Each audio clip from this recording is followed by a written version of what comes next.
அல்லேலூயா. மத்தேயு எழுதின சுவிசேஷம் 5வது அதிகாரம்.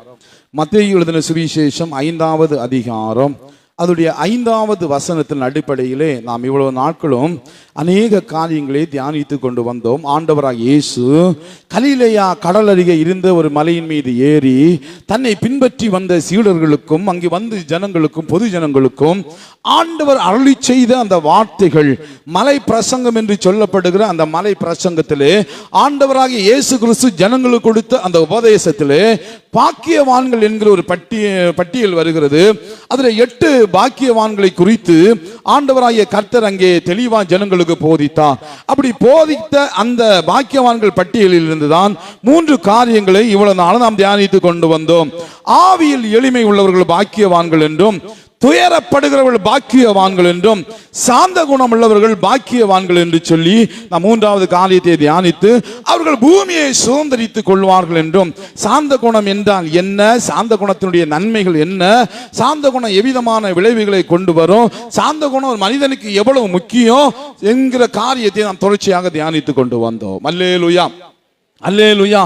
சாந்த குணத்தை பெற்றுக்கொள்வது எப்படி, சாந்த குணத்தை அடைவது எப்படி என்று சொல்லுகிற சில காரியங்களை இன்றைக்கு நாம் கற்றுக்கொள்ளும்படியாக இருக்கிறோம். எனக்கு அருமையான தேவனுடைய பிள்ளைகளை, சாந்த குணமாய் வாழ்வது ஒரு சவாலான காரியம்தான். ஆனாலும் முடியும் என்பதை இயேசு கிறிஸ்துடைய வாழ்க்கை நிரூபித்தது என்று நாம் கடந்த வாரத்துக்கு முந்தின வாரத்திலே தியானித்தோம். ஆமென், அல்லேலூயா. சாந்த குணம் சவாலானவைகள் தான். சாந்த குணத்தோடு வாழ்வது சாதாரணமான விஷயம் அல்ல. ஒரு சாதாரணமான ஒரு வாழ்க்கை வாழ்கிற ஒரு மனிதனுக்கு அது இயல்பான விஷயம் அல்ல. ஆனால் சாந்த குணத்தோடு வாழ முடியும் என்பதை இயேசு இந்த உலகத்திலே வாழ்ந்து நிரூபித்தார். ஆகவே அவருடைய பிள்ளைகளாய் இருக்கிற நாமும் சாந்த குணமாய் வாழ முடியும் என்கிறது உண்மை. அல்லேலூயா. கலைகளிலே நவரசங்கள் அப்படின்னு சொல்லுவாங்க. அந்த பரதநாட்டியம் ஆடுறவங்கள்ட்ட கேட்டா, கதகளி எங்கள் கேரளாவில் பிரபலமான அந்த கதகளி அந்த நடனம் ஆடுகிற இடத்துல, நாடக நடிகர்களிடத்துல இவர்கிட்ட கேட்டால், முற்காலத்தில் இருந்த அந்த நாடக நடிகர்கள் இவங்களிடத்துல எல்லாம் கேட்டா அவங்க நவரசம் அப்படின்னு சொல்லுவாங்க. நவரசங்கள், ரசம் என்கிற வார்த்தைக்கு அது சுவை அப்படின்னு சொல்லலாம், சுவை என்று சொல்லலாம். இன்னும் கொஞ்சம் அட்வான்ஸ் அதை நீங்க பார்த்தீங்கன்னு சொன்னா எமோஷனல், நம்முடைய உணர்வுகளை வெளிப்படுத்துகிற காரியங்கள், அதுதான் நவரசங்கள் என்று சொல்வார்கள். அந்த நவரசங்கள்னா, நவ என்றால் 9 விதமான உணர்வுகளை வெளிப்படுத்துகிற, 9 விதமான எமோஷனை வெளிப்படுத்துகிறதுக்கு தான் நவரசம் என்று சொல்லுவார்கள். அதுல நிறைய காரியங்கள் இருக்கிறது. இன்பம், சந்தோஷ நிலை, நகை, ஆனந்த நிலை, கருணை, இரக்க நிலை, ஆத்திரம், கோப நிலை, வீரம், தைரிய நிலை, ஐயம், பயந்த நிலை, அருவருப்பு, வெறுப்பு நிலை, அற்புதம், ஆச்சரியமான நிலை. இது 8 காரியங்களை முதலாவது வடிவமைச்சிருக்காங்க. 8 காரியங்களுமே உள்ளத்தின் கொந்தளிப்புகள் அல்ல, உள்ளத்திலிருந்து வருகிற சில காரியங்களை வெளிப்படுத்துகிற குணமாக காணப்படும். ஒரு இன்பம், சந்தோஷ நிலைமை வந்தா அவங்க முகத்தை பார்த்தாலே தெரியும், ரொம்ப சந்தோஷமா இருப்பாங்க.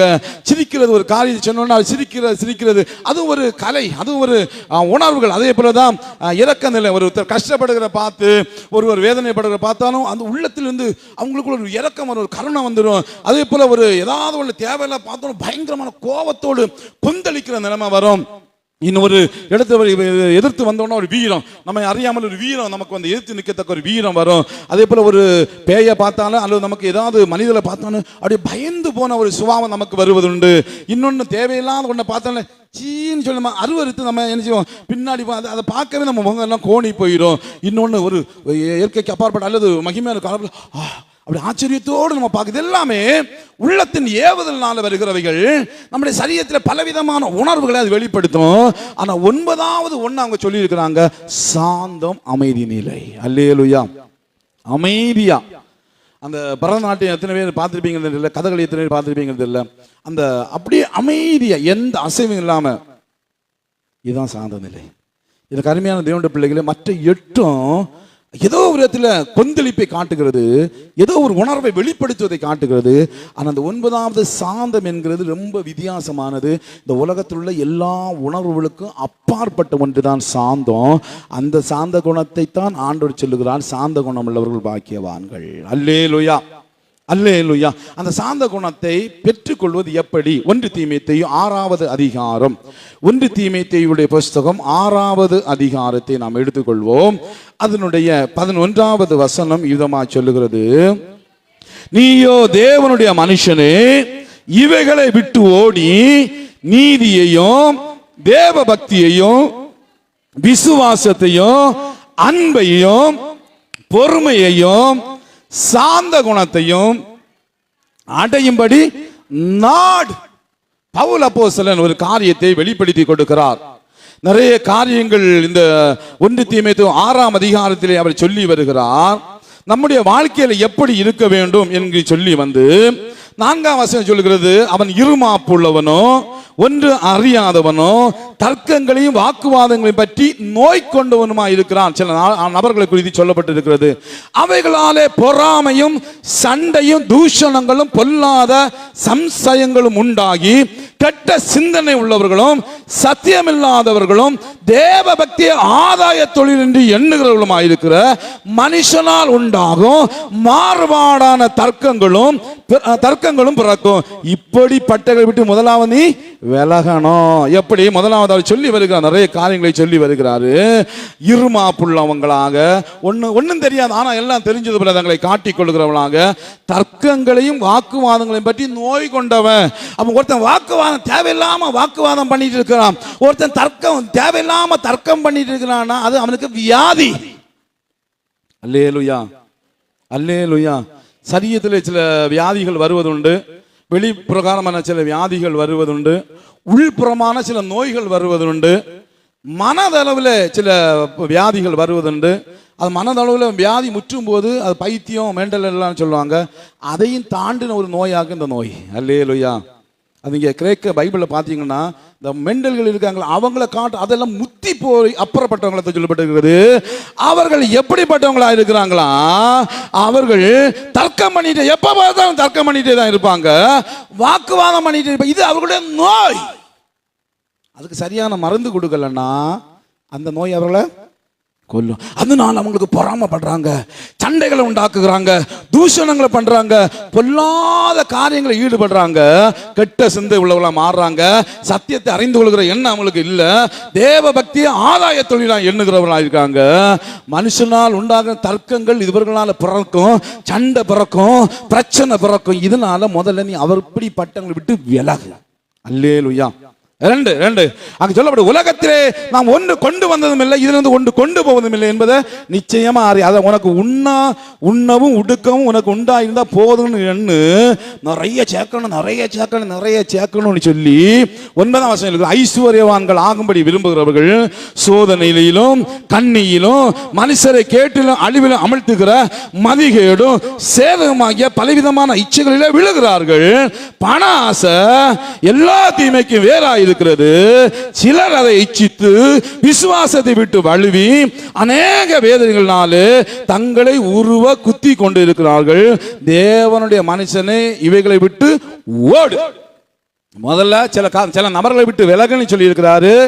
அடுத்து எங்க சொல்லுவாரு, இவர்களை விட்டு ஓடி என்ன செய், சாந்த குணத்தை அடையும்படி நாடு. கரங்களை தட்டி கருத்துக்கு நன்றி செலுத்தலாமா? அல்லேலூயா. தேவையில்லாத வாக்குவாதம், தேவையில்லாத பிரச்சனை, தேவையில்லாத காரியங்களை எல்லாம் முதல்ல விட்டு நீ விலகு. பண ஆசை, பணத்தை மையமாக வச்சு ஓடுகிற வாழ்க்கையை விட்டு ஓடி சமாதான சாந்த குணத்தை அடையும்படி நாடு. அல்லேலூயா. சாந்த குணம் சீக்கிரமா வந்துடாது, சாந்த குணம் சீக்கிரமாய் வந்துடாது.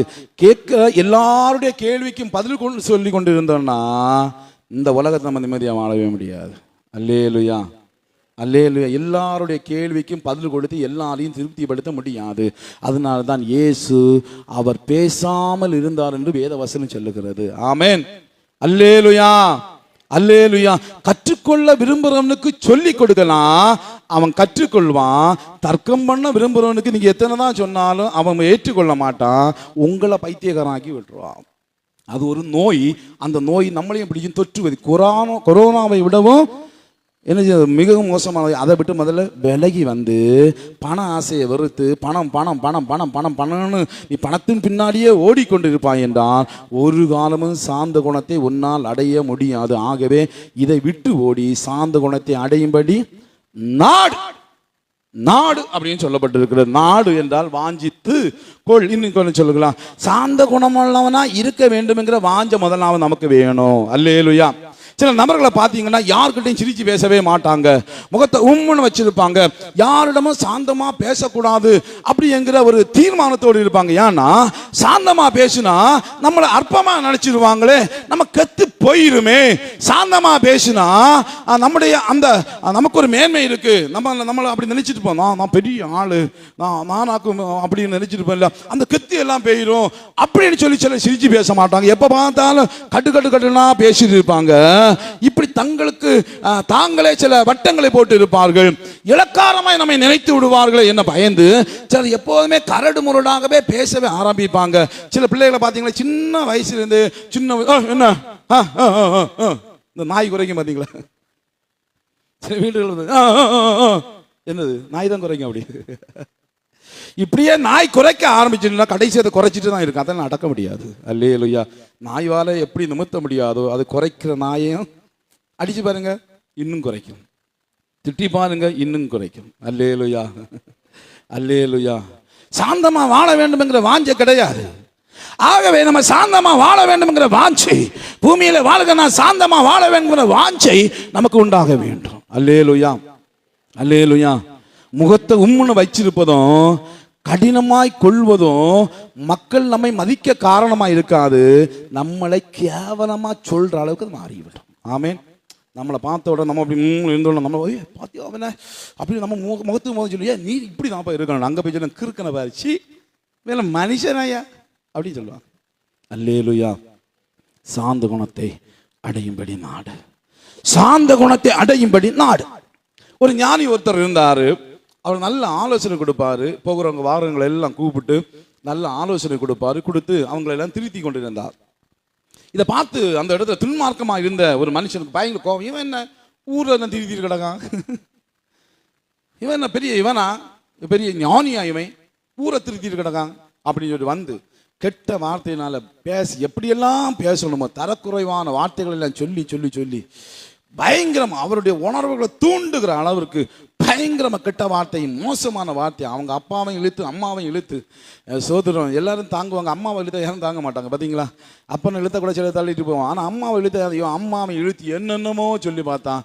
அவர் அசையாம தியான நிலைமையில் இருந்து கொண்டே இருந்தார். வருவதை பார்த்தார், அப்படியே அவர் பாட்டுக்கு அமைதியா இருந்து கொண்டே இருக்கிறார். இதை பார்த்த உடனே அவனுக்கு பயங்கர ஆச்சரியம், என்னடா நம்ம இவ்வளோ யாசிக்கிறோம், எவ்வளோ ஆபாசமாக பேசியிருக்கிறோம், இவ்வளோ மோசமாக பேசியிருக்கோம், அங்கே அம்மாவை வேற வம்பு இழுத்துருக்கிறோம், இப்படியெல்லாம் பேசின பிற்பாடும் இவன் எந்த அசையும் இல்லாமல் இருக்கிறானே அப்படின்னு சொல்லிட்டு அந்த மனுஷனை கூப்பிட்டு, ஐயா ஞானி அவர்களே, நான் இவ்வளோ விரோதமாக பேசுகிறேனே, இவ்வளோ கேவலமாக பேசுகிறேனே, இவ்வளோ மோசமாக பேசுகிறேனே, என் மேலே உமக்கு எரிச்சல் வரலையா? என்ன அடிக்கணும்னு நமக்கு தோணலையா? என்ன திட்டணும்னு நமக்கு தோணலையா? திரும்ப என்ன பேசணும்னு தோணலையா? அப்படின்னு சொல்லிட்டு அவன்கிட்ட கேட்குறான். அவர் கண்ணை முடிச்சு பார்த்துட்டு அப்படி அவனை மேலே எங்கேயும் அப்படி பார்த்தாரு. பார்த்து சிரிச்சுட்டு அப்படியே சுற்றுமுட்டும் பார்த்தா ஒரு இடத்துல கொஞ்சம் சாணம் இங்கே கிடந்துச்சு. அவர் போய் அதை எடுத்துகிட்டு வந்தார். எடுத்துகிட்டு வந்து இதை பிடி பதில் சொல்கிறேன்னு சொன்னார். அவன் சொன்ன, சீ இதெல்லாம் பிடிக்க மாட்டான், இதை அவன் கையை தீட்டுப்படுத்தி விடும், இதை போய் கழுவுக்கு பக்கத்தில் தண்ணியும் இல்லை, இதை தீட்டுப்படுத்தி விடும். ஒன்றா இல்லை தொடச்சிடலாம் என்ற துணி இல்லை, எப்போ அசங்கியமாக இருக்குது நாரம், ஆனால் எனக்கு வேண்டாம் அப்படின்னு சொல்லிட்டு உடனே அந்த ஞானி சொன்னாராம், பாத்தியா இந்த சாணம் உன் கையில் வந்தால் உன்னை தீட்டுப்படுத்தும், உன்னை நார வைக்கும், உன்னை கஷ்டப்படுத்தும் தெரியும். இப்போ நீ அதை வாங்கலை, அதனால அது உன்னை தீட்டுப்படுத்தலை, உன்னை நாரடிக்கலை, இப்போ நீ நல்லா இருக்கிற. அதே போல தான் நீ பேசின வார்த்தையை நான் ஏற்றுக்கொள்ளலை. நீ இவ்வளோ நேரம் திட்டுன பார்த்தியா, இவ்வளோ நேரம் என்னென்னமோ பேசுன பார்த்தியா, அதை நான் ஏற்றுக்கொள்ள, எனக்கு ஏற்றுக்கொள்ளலை. நீ எப்படி சாணம் ஏற்றுக்கொள்ளாதாலும் உன் கை சுத்தமாக இருக்கிறதோ அதே போல் நீ பேசின வார்த்தையை நான் ஏற்றுக்கொள்ளலை, அதனால எனக்கு எரிச்சல் வரலை, எனக்கு கஷ்டமாக இல்லை. எனக்கு எரிச்சலை உண்டாக்காத ஒன்றுக்காக நான் ஏன் கோபப்பட வேண்டும்? கரங்களை தள்ளுவீர்களா? சொன்ன கதை உங்களுக்கு புரியும் என்று நினைக்கிறேன். அல்லேலூயா. கண்டவங்க பேச்சுக்கெல்லாம் காது கொடுக்க ஆரம்பிச்சிட்டீங்கன்னா நீங்க நாரி போவீங்க. கண்டவ கொண்டு வரதெல்லாம் வாங்க ஆரம்பிச்சிட்டீங்கன்னா கண்டவன் தார சாணியையும் கண்டவன் தார அசுத்தத்தையும், கெட்ட வார்த்தை அசுத்தத்தை விட மோசமானது, அப்படிதானே? அதெல்லாம் அசுத்தம், அதெல்லாம் அசுத்தம். அந்த அசுத்தத்தை அவங்க கையில் எடுக்க அவன் தயங்கினான். நம் மனசு காதில் வாங்கி அப்படியே மனசுகளை கொண்டு போய் அதையே சொல்லி காட்டுகிறோம். இப்படியெல்லாம் பேசுகிறாங்க, இப்படியெல்லாம் பேசுகிறாங்கன்னு சொல்லி காட்டுகிறோமே. அப்போ உன் இருதயம் அந்த அசுத்தத்தினால நிரம்புதே, உன் எண்ணங்கள் அந்த அசுத்தத்தினால நிரம்புதே. அதனால தான் உனக்கு கோபம். ஏன்னா கண்டவன் கொண்டு வர அசுத்தத்தை எல்லாம் நீ வாங்கி கொள்ளுற. ஹல்லேலூயா, அல்லேலூயா. அதனால சாந்த குணம் சவால் தான். ஆனால் மற்றவங்க கொண்டு வருகிற அந்த பிரச்சனைகளை ஏற்றுக்கொள்ளாத வரையிலும் சாந்த குணம் சவாலாய் மாறாது. அல்லேலூயா, அல்லேலூயா. அந்த மனுஷனுக்கு ரொம்ப உணவுல தொடப்பட்டுட்டான். அவர் சொன்னார், திரும்ப சொன்னார், நானும் ரொம்ப கோபக்காரனாக தான் இருந்தேன், நானும் பதிலுக்கு பதில் கொடுக்குறவனா தான் இருந்தேன், என்னுடைய வாலிப பிராயத்தை நான் ஒரு பெரிய ரவுடியாக தான் இருந்தேன். ஆனால் சிலருடைய வாழ்க்கை என்னை மாற்றினது, சிலருடைய காரியம் என்னை மாற்றினது, அப்படியே சாந்த குணம் என்னை மாற்றினபடினாலே நானும் சாந்த குணமுள்ளவனாய் மாற வேண்டும் என்று அந்த வாஞ்சை எனக்குள் வந்து, நானும் நல்ல பேரை வாங்கணும் என்கிற வாஞ்சை எனக்குள் வந்தபடினாலே நான் சாந்த குணத்தை விரும்பினேன். இன்றைக்கு ஓரளவு சாந்த குணத்தை அடைந்து கொண்டிருக்கிறேன். என் மகனே, நீயும் சாந்த குணத்தை அடையும்படி நாடு. அல்லேலூயா.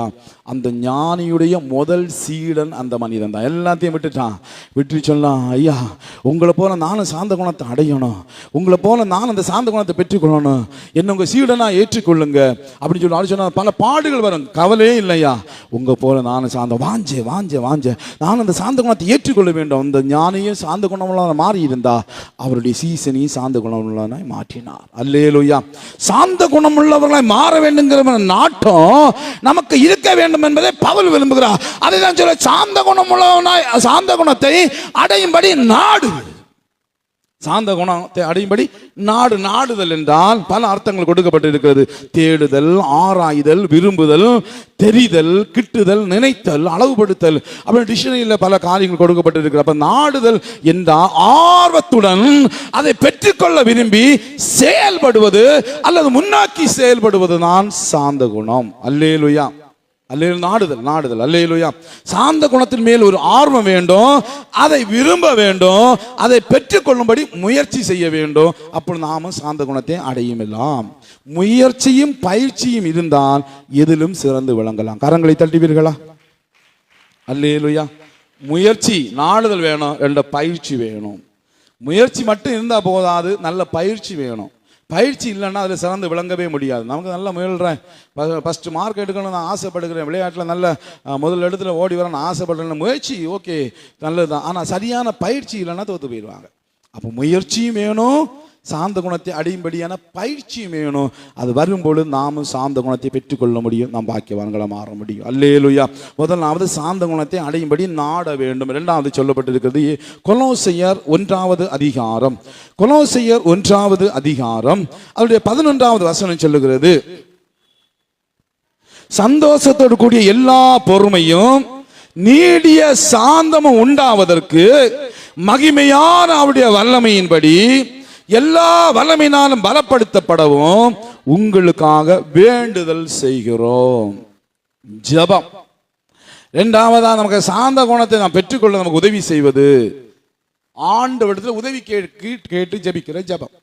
நீ யாக்கோபு 1:5 பார்த்தீங்கன்னா, உங்கள் ஒருவன் ஞானம் இல்லாதவனாயிருந்தால் யாவருக்கும் சம்பூர்ணமாய் கொடுக்கிறவரும் ஒருவரையும் கடிந்து கொள்ளாதவருமாகிய தேவனிடத்தில் கேட்க கடவன், அப்பொழுது அவனுக்கு கொடுக்கப்படும் அப்படின்னு சொல்லப்பட்டு இருக்கிறது. அல்லேலூயா. அந்த ஞானம் என்கிற வார்த்தையில் நிறைய அர்த்தங்கள் இருக்கிறது.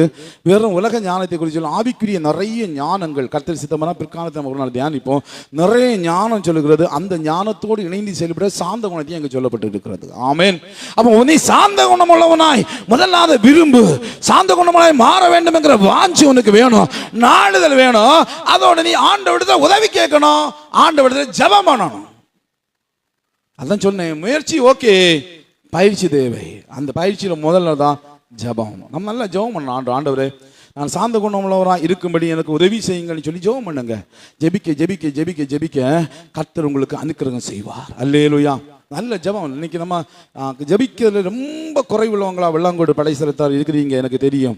உங்களை குறித்து ஆண்டவர் அநேக காரியங்களை வெளிப்படுத்தி கொண்டு தான் இருக்கு. இன்னைக்கு ஜெபத்தில் ரொம்ப குறைவு. ஒரு குறிப்பு, ஒரு காலத்தில் நீங்கள் பண்ணின ஜெபத்தை இன்றைக்குள்ள ஜெபத்தையும் ஒப்பிட்டு பார்க்கும்போது நீங்கள் ஜெபத்தில் ரொம்ப ரொம்ப குறைவுள்ளவர்களாக இருக்கிறீங்க. ஜெபம் தான் நமக்கு ஜீவன். ஜெபம் இல்லைன்னா நம்ம வாழ்க்கையில் எல்லாம் போயிடும். கவனமாக இருங்கள். ஆமென். அவன் ஜெபித்து ஆண்டவரிடத்துல உதவி கேட்கணும். மூன்றாவதாக ஆவியானவரோடு உறவாட வேண்டும். கலாத்தியர் 5ஆம் அதிகாரம் 22, 23 ஆகிய வசனங்கள் சொல்லுகிறது. ஆவியின் கனியோ அன்பு, சந்தோஷம், சமாதானம், நீடிய பொறுமை, தயவு, நற்குணம், விசுவாசம், சாந்தம், இச்சை அடக்கம், இப்படிப்பட்டவர்களுக்கு விரோதமான பிரமாணம் ஒன்றும் இல்லை. அதுல வாசித்த ஆவியின் கனியோ. இந்த சாந்தம் இயற்கையாகவே வருகிறவைகள் அல்ல, அது ஒரு ஆவியின் கனி. ஆவியானவர் கொடுக்கிற ஒரு ஃப்ரூட், ஆவியானவர் கொடுக்கிற ஒரு என்னது பலன் அப்படின்னு கூட சொல்லலாம். இது ஆவியானவரால் தான் நம்மை சாந்தம் உள்ளவர்களாய் நடத்த முடியும். அப்படின்னா எந்த மனுஷி ஆவியானவரோடு நடக்க பழகுகிறார்களோ, எந்த மனுஷி ஆவியானவரோடு உலாவ கற்றுக்கொள்ளுகிறார்களோ, அவர்கள் சாந்த குணமுள்ளவர்களாய் மாற முடியும். அல்லேலூயா, அல்லேலூயா. ஆண்டவராய் இயேசு கிறிஸ்து இந்த பூமியிலே ஊழியம் செய்ய வந்து அவர் ஊழியத்தை ஆரம்பித்த பொழுது வேதவசனம் சொல்லுகிறது, பரிசுத்த ஆவியானவர் புறாவை போல அங்கே இறங்கி வந்தார் என்று சொல்லப்பட்டு இருக்கிறது. ஆமென். நிறைய பேர் சொல்றாங்க பரிசுத்த ஆவியானவர் புறாவா இறங்கி வந்தார். புறாவை வரல, நல்லா கவனிங்க. ஆண்டவர் ஒரு மிருக ஜீவனாக ஒரு நாளும் இறங்கி வருகிறவர் அல்ல, புறாவா வருகிறவர் அல்ல. நிறைய இடத்துல புறாவை வரைஞ்சி வச்சிருக்க. ஒருத்தர் என்கிட்ட கேட்டாரு, ஏன் ஆவியானவர், ஏன் பரிசுத்த ஆவியானவர், தூய ஆவியானவர் புறாவா வந்தார் தெரியுமா? நான் கேட்டேன், ஏன் புறாவுக்கு கணையம் கிடையாது, அதனால புறாவா வந்தா? அறிவில்லாதவனே, அவர் புறாவா வரல. நல்ல வாசித்து பாருங்க, புறாவை போல. ஆமென். புறா சாந்தமுள்ள பறவை, புறாவை போல சாந்தமுள்ள பறவை. அதை போல அவர் இறங்கி வந்தார் அப்படின்னு சொல்ல. அப்போ பரிசுத்த ஆவியானவர் சாந்த சொரூபி. அல்லேலூயா, அல்லேலூயா. அந்த பரிசுத்த ஆவியானோடு யார் ஐக்கியம் கொள்ளுகிறார்களோ, அந்த பரிசுத்த ஆவியானோடு யார் உலாவுகிறார்களோ, அந்த பரிசுத்த ஆவியானவர் நல்ல நண்பராக ஏற்றுக்கொண்டு யாரெல்லாம் உலாவுகிறாங்களோ, அவரோடு சஞ்சரிக்கிறார்களோ, அவர்கள் சாந்தம் உள்ளவர்களாய் மாற முடியும். அவர் சாந்தம் உள்ளவர். அல்லேலூயா, அல்லேலூயா. நான்காவது காரியம் மற்றவர்களிடம் எதிர்பார்ப்பை குறைத்துக் கொள்ள வேண்டும். நாம் சாந்த குணம் உள்ளவர்களாய் மாறணும்னா எதிர்பார்ப்பு, நம்முடைய மற்றவர்கள் மேல் நம்ம வைக்கிற எதிர்பார்ப்பை குறைச்சிக்க வேண்டும். எல்லாருமே மற்றவர்களை தான் சார்ந்து இருக்கிறாங்க, மற்ற உலகத்தை தான் சார்ந்து இருக்கிறாங்க. நாம் யாரை சார்ந்து இருக்கிறோமோ அந்த நபர்கள் நமக்கு உதவி செய்யாமல் வரும்போது, அந்த நபர்கள் நம்மை பகைக்கும் போது, அந்த நபர்கள் நமக்கு விரோதமாக பேசும்போது நம்ம மொத்தத்தில் உடைஞ்சு போயிடுவோம். உடைஞ்சு போய் நமக்குள்ளாலே ஒரு பகையை உண்டாகும், நமக்குள்ளாலே ஒரு வஞ்சகம் உண்டாகும், நமக்குள்ளாலே ஒரு பொறாமை உண்டாகும், நமக்குள்ளாலே ஒரு வேதனை உண்டாகும். அது அப்படியே வளர்ந்து அந்த நபருக்கு எதிராக நம்மளை கொண்டு நிற்பாட்டி விடும். அல்லேலூயா. அதனால எதிர்பார்ப்புகளை குறைத்து கொள்ள வேண்டும் மற்றவர்கள் மேல். அது கணவனாக இருக்கலாம், அது மனைவியாக இருக்கலாம், அது மகனாக இருக்கலாம், மகளாக இருக்கலாம், அது அப்பாவாக இருக்கலாம், அம்மாவாக இருக்கலாம், அது உன்னோடு படிக்கிற நண்பர்களாக இருக்கலாம், உனக்கு உதவி செய்கிற நண்பர்களாக இருக்கலாம். யாராக இருந்தாலும் எதிர்பார்ப்புகளை குறைத்து கொள்ளுங்கள். எதிர்பார்ப்புகளை குறைத்தால் நீங்கள் சாந்த குணமுள்ளவர்களாய் மாற முடியும். அல்லேலூயா.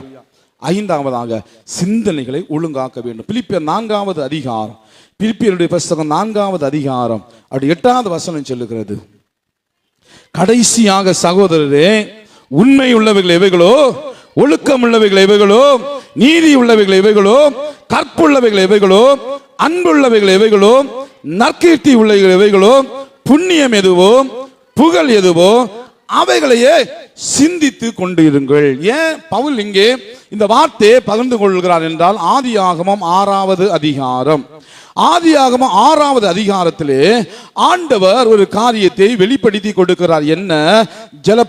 பிரளயத்துக்கு அந்த காலகட்டத்திலே ஆண்டவர் அவர்கள் ஜனங்களுடைய இருதயத்தை பார்த்தா, அவருடைய இருதயம் மிகவும் பொல்லாங்கு நிறைந்ததாய் காணப்பட்டது, அது மிகவும் அசுத்தம் நிறைந்ததாய் காணப்பட்டது, அது எல்லா விதமான அருவருப்பான காரியங்களை செய்கிறதாய் காணப்பட்டது. வேதவசனம் சொல்லுகிறது, ஆண்டவர் மனுஷனை உண்டாக்கினதாக மனசாப்பட்ட. ஏன்? 5ஆம் வசனம் சொல்லுகிறது, மனுஷனுடைய அக்கிரமம் பூமியிலே பெருகினது என்றும் அவன் இருதயத்தின் நினைவுகள் தோற்றமெல்லாம் நித்தமும் பொல்லாதது என்று கர்த்தர் கண்டார். அப்ப ஜலப்பிரளயத்துக்கு முன்பதாக எல்லா ஜனங்களுடைய எண்ணங்களையும் பார்க்கிறா. எல்லாருடைய எண்ணங்களும் பொல்லாததா இருந்துச்சு. ஆகவே ஆண்டவர் ஒரு குறிப்பிட்ட குடும்பத்தை மட்டும் தெரிந்து கொண்டு, நோவாவுடைய குடும்பத்தை மட்டும் தெரிந்து கொண்டு மற்ற எல்லாரையும் அழித்து போட்டார். அது நமக்கு தெரிந்த சம்பவம். இப்போ ஜலப்பிரளயம் முடிந்தது. நோவாவும் அவங்க குடும்பத்தாரும் எல்லாரும் பேழையிலிருந்து வெளியே வராங்க. ஒரு புதிய வாழ்க்கை ஆரம்பிக்கிறாங்க. இப்ப நோவா ஆண்டவருக்கு ஒரு பலி செலுத்துகிறான். 20ஆம் வசனம் சொல்லுவான், தகன பலியிட்டான். ஆண்டவர் அந்த தகன பலியை முகர்ந்த உடனே அங்க சொல்லப்பட்டிருக்க 21ஆம் வசனம் வாசிங்க. சுகந்த வாசனை கர்த்தர் முகர்ந்தார். 8:21. அப்பொழுது கர்த்தர், இனி நான் மனுஷன் நிமித்தம் பூமியை சபிப்பதில்லை, மனுஷனுடைய இருதயத்தின் நினைவுகள் அவன் சிறு வயது தொடங்கி பொல்லாததா இருக்கிறது, நான் இப்பொழுது செய்தது போல இனி சகல ஜனங்களையும் சங்கரிப்பதில்லை. அல்லேலூயா. கவனிச்சீங்களா? அதனால தான் ஆண்டவர் உலகத்தை அழித்தார். அழிச்சு இப்ப புதிய தலைமுறையை கர்த்தர் உருவாக்குறார். அந்த தலைமுறையை பார்க்கிறான். அந்த நோவாவுடைய பிள்ளைகளையும் பார்த்த போது ஆண்டவருக்கு புரிஞ்சு போச்சு, இவனுக்கு எண்ணம் இப்படிதான் இருக்கு. சின்ன வயசுலிருந்து, சிறு வயதிலிருந்து மனுஷனுடைய இருதயத்தின் நினைவுகளின் தோற்றம் எல்லாம் பொல்லாதது. பொல்லாதது பொல்லாதது பொல்லாத மனுஷன் தான் வளர்றாங்க. நம்ம பிள்ளைகள் நமக்கு நல்லவர்கள் தான். ஆனால் கர்த்தருடைய பார்வையில் அவருடைய இருதயத்தின் தோற்றங்கள் பொல்லாதவைகள். அந்த எண்ணங்கள் சீர்பட வேண்டும். அல்லேலூயா. அந்த சிந்தனைகள் ஒழுங்காக்கப்பட வேண்டும். அந்த சிந்தனைகளை சரி பண்ண வேண்டும். அதுக்காகத்தான் பள்ளிக்கூடங்கள், அதுக்காகத்தான் போதனைகள், அதுக்காகத்தான் ஆலயங்கள், அதுக்காகத்தான் தேவனை ஆராதிக்கிற ஸ்தலங்கள். நம்முடைய சிந்தனையை சரிப்படுத்தி நம்ம ஒரு புதிய சிருஷ்டியாய் மாறுவதற்காகத்தான் தேவனாய் கர்த்தர் இப்படிப்பட்ட ஆலயங்களை நமக்கு எழுப்பி தந்திருக்கிறார். இங்க கூட்டம் கூடி என்ன கொஞ்சம் கும்மாளம் போடுவதற்கும் சண்டை போடுவதற்கும் நம்முடைய வாஞ்சைகளை நிறைவேற்ற நம்முடைய அந்த திறமைகளை பெர்ஃபார்ம் பண்றதுக்கும் அல்ல. அல்லேலூயா, அல்லேலூயா, ஸ்தோத்திரம். நிறைய பேருக்கு திறமை இருக்கு. முதலாவது நம்முடைய வாழ்க்கையை சரிப்படுத்துவதற்குரிய வழிகளை நம்ம பார்ப்போம். நம்ம வாழ்க்கையை சரிப்படுத்தாம நம்முடைய திறமையை காட்டினா சொல்லுவோம், இவன் அன்னைக்கு அங்க சினிமா பாட்டு பாடினா கோயில் வந்து கிறிஸ்துவ பாட்டு பாடியான்னு, அன்னைக்கு அவன் மந்திரவாதிய வீட்டுல இருந்தா இங்க வந்து சாட்சி சொல்லுகிறான்னு, அன்னைக்கு அவன் குடிச்சிட்டு விழுந்து கிடந்தா இன்னைக்கு வந்து தேவ சமூகத்தை வந்து வசனம் வாசிக்கிறானே சொல்லுவானா இல்லையா?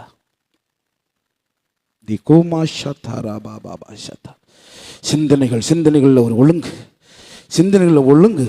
என்னால் பாவத்தை முடியும் நம்ம போராடுவோம். கர்த்தர் உதவி செய்வார். அல்லேலூயா, அல்லேலூயா. அது நம்ம பாடல் பாடின, விழுந்து போன கூடாரத்தை திரும்பவும் எழுப்பித்து கட்டினார். விழுந்து போன தாவீதின் கூடாரத்தை திரும்ப எழுப்பித்து கட்டினார். அவன் கட்டுவா. பாவத்திலே தொடர்ந்துடக்கூடாது. அல்லேலூயா, அல்லேலூயா. பாவத்திலே தொடர்ந்துடக்கூடாது, பாவத்திலே வாழ்ந்துடக்கூடாது, பாவத்திலே இணைந்திடக்கூடாது. ஆண்டவர் ஒரு ஓமையை சொன்னார். மத்தேயு எழுதின சுவிசேஷத்தில் அவர் சிலுவைக்கு போவதற்கு முன்பதாக ஒரு ஓமையை சொன்னார். என்ன ஓமைனா, ஒரு ராஜா விருந்து வைக்கிறான். ஒரு ராஜா பெரிய விருந்து வைக்கிறான். விருந்து வச்சு ஊழியக்காரங்களை எல்லாம் கூப்பிட்டு, பெரிய பெரிய பணக்காரன் போய் சொல்லு, பெரிய பெரிய சொல்லு. 22ஆம் அதிகாரத்தில் இருக்கு அந்த ஓமை. அந்த பெரிய பணக்காரனத்தில் போய் சொல்லு, அவங்களெல்லாம் கூப்பிடு, விருந்து வைக்கணும்னு சொல்லிட்டு கல்யாண விருந்து வைக்கிறான். கல்யாண விருந்து வச்சு எல்லாரும் கூப்பிட்டு கல்யாண நாள் வந்துச்சு, விருந்து வந்துச்சு. ஆனால் கூப்பிட்டவன் ஒருத்தனுமே வரல. அதனால சாலை ஓரத்தில் இருந்தவன், குளத்தோரத்தில் இருந்தவன், வாய்க்கால் ஓரத்தில் இருந்தவன், வழி அருகே கிடந்தவன், ஒண்ணுக்கும் பிரயோஜனப்படாதவன், ஒதுக்கப்பட்டவன், புறக்கணிக்கப்பட்டவன், சாப்பாட்டுக்கு வழி இல்லாதவன், ஒண்ணுக்கு உதவாதவன், மனுஷனால் மதிக்கப்படாதவன், மனுஷனால் பொருட்டை எண்ணாதவன், அவனை போய் கூப்பிட்டுருவான்னு சொன்னாரு. இப்ப வேலைக்காரங்க போய் அவங்களெல்லாம் கண்ட இடத்துல இருந்தெல்லாம் கூப்பிட்டு வரான். தேவ சமூகத்தில் வருவதற்கு, தேவாலயத்தில் வருவதற்கு யூதர்களை தவிர வேறு ஒருவருக்கும் அனுமதி கிடையாது. இந்தியாவில் நீங்க பார்ப்பீங்க, பிராமணர்களை தவிர அவர்களுடைய கோயில்களுக்கு போவதற்கு யாருக்குமே அனுமதி கொடுக்காத ஒரு காலம் இருந்துச்சு. அதே போலதான் யூதர்களுக்கும், யூதர்களை தவிர அவர்களுடைய தேவ ஆலயத்தில் ஒரு புற ஜாதியான வரக்கூடாது. அப்படி வருவதா இருந்தா பிரகாரத்துக்கு வெளியே புறஜாதிகளுடைய பிரகாரம் என்று சாலோமன் கட்டி வச்ச அங்கதான் வைக்கணும். மெயின் பிரகாரத்தில் கூட வரக்கூடாது. அப்படிப்பட்ட நிலைமையில இருந்த ஜனங்களுக்கும் ஆண்டவரை கிட்டி சேர முடியாத நிலைமையில இருந்த அப்படிப்பட்ட ஒண்ணுக்கு உதவாத இந்த ஜனங்களுக்கு ஆண்டவர் சுவிசேஷங்களை அனுப்பி ஊழியர்களை அனுப்பி, ஏன் நீ சபைக்கு வா, நீ ஆண்டவருடைய ஆலயத்துக்கு வா, நீ வா வா, உன்னை நிலைமையை மாற்றி, உன்னுடைய அழுக்கான வஸ்திரத்தை மாற்றி உனக்கு ராஜ வஸ்திரம் கொடுக்கும்படியாக, சாப்பாட்டுக்கு வழி இல்லாம, கூழுக்கு கூட வழி இல்லாம, கஞ்சிக்கு கூட வழி இல்லாம, கிழங்குக்கு கூட வழி இல்லாம கிடக்குறிய உன்னை செழிப்புள்ளவனா மாற்றி உயர்வான இடத்துல வைக்கும்படியாக இதோ ஆண்டவர் அழைக்கிறார், வா அப்படின்னு சொல்லி எல்லாரையும் அழைச்சிட்டு வான்னு சொன்னாங்க. அவ்விதமாக வேலைக்காரங்க போய், ஊழியக்காரங்க போய், மிஷினரிகள் வந்து எங்கெங்கயோ போறாண்டு அந்த குளத்தங்கரையிலும் ஆற்றோரங்களிலும் அங்கதான் அங்கதான் நடந்துச்சு. அப்படி அங்கெல்லாம் போய் ஜனங்கள் எல்லாம் கூட்டி சேர்த்து அங்க சர்ச்சை கட்டி கஷ்டப்பட்டு வேதனைப்பட்டு, வா என்னது சாப்பாடு வான்னு சொல்லிட்டு அப்படியே வராங்க. வந்து அங்க உட்கார்ந்துருக்காங்க. இப்ப ராஜா பார்க்கறதுக்காக உள்ள வராரு. உள்ள வந்து பார்த்தா அங்க ஒருத்தன் இருக்கிறான், ஒரு மேப்படியா இருக்கிறான். அல்லேலூயா. எவனுக்கு அடங்காதவன், எவன் சொன்னாலும் கேட்க மாட்டான், பட்டாலும் படிக்க மாட்டான், அப்படி ஒரு அடங்காப்படாடி இருக்கிறா. அவனை பார்த்து ராஜா கேட்கிறான், சிநேகிதனே, நீ கல்யாண வஸ்திரம் இல்லாதவனா இங்கே எப்படி வந்தா என்று கேட்டான். அதற்கு அவன் பேசாம இருந்தான். அல்லேலூயா. அங்கே கொடுத்த ராஜ வஸ்திரம் அவனுக்கு தேவையில்லை, அங்கே கொடுத்த அந்த மகிமையான வஸ்திரம் அவனுக்கு தேவையில்லை, அவனுக்கு தேவை சாப்பாடு. அல்லேலூயா. இன்னைக்கு நிறைய ஊழியர்களும் இப்படிதான், நிறைய விசுவாசிகளும் இப்படிதான், நிறைய மனிதர்கள் இப்படிதான். சாப்பாடு உள்ள இடம்னா சொர்க்கம். சாப்பாடு கிடைக்குதா, எதுக்கும் ரெடி. எங்கெல்லாம் சாப்பாடு போடுறாங்க அங்க வினையும் வரும். பார்த்துருக்கீங்களா? எனக்கு எதுலையுமே திருப்தி இருக்காது, எதுலையுமே திருப்தி இருக்காது. எங்கெல்லாம் சாப்பாடு போடுறாங்க ஏதாவது வினை இழுத்து நாசமாக போகணும். அது பாருங்க. இப்ப அங்க ஒருத்தன் இருக்கு, ஒரு நல்ல ரகசியத்தை ஆண்டு கற்றுக் கொடுக்கிறார். என்னன்னா, நீ சர்ச்சைக்கு வரும் முன்னால, சர்ச்சில் உறுப்பினர் ஆகிறதுக்கு முன்னால, தேவ சமூகத்தில் வரும் முன்னால, நீ எப்படி நீ குளத்தங்கல்ல கிடையாது அழுக்கான வசம் அணிஞ்சனா, இனி பாவியாயிரு, பெரிய விபச்சாரக்காரனா, நிறைய பெரிய குடிகாரனா, இது பிரச்சனை இல்லை. ஆனா நீ உள்ள வரும்போது உன்னை மாற்றிக்கொண்டு வா. ஆலயம் பாவிகளுடைய கூடாரம் இல்லை, கல்யாண வஸ்திரம் தரித்திருக்கிற தேவ பிள்ளைகளுடைய வீடு. அல்லேலூயா, அல்லேலூயா. நம்ம கவனிச்சுக்கணும். ஆலயம் என்பது என்ன? வா, எல்லாரும் வரணும், வருத்தப்பட்டு வா, எல்லாரும் வா. வந்து இங்கே வந்து குடியாரன தொடராது, இங்கே வந்து விபச்சாரன தொடராது, இங்கே வந்து அக்கிரமக்காரன தொடராது. உன் வாழ்க்கையை மாற்றிக்கொள்.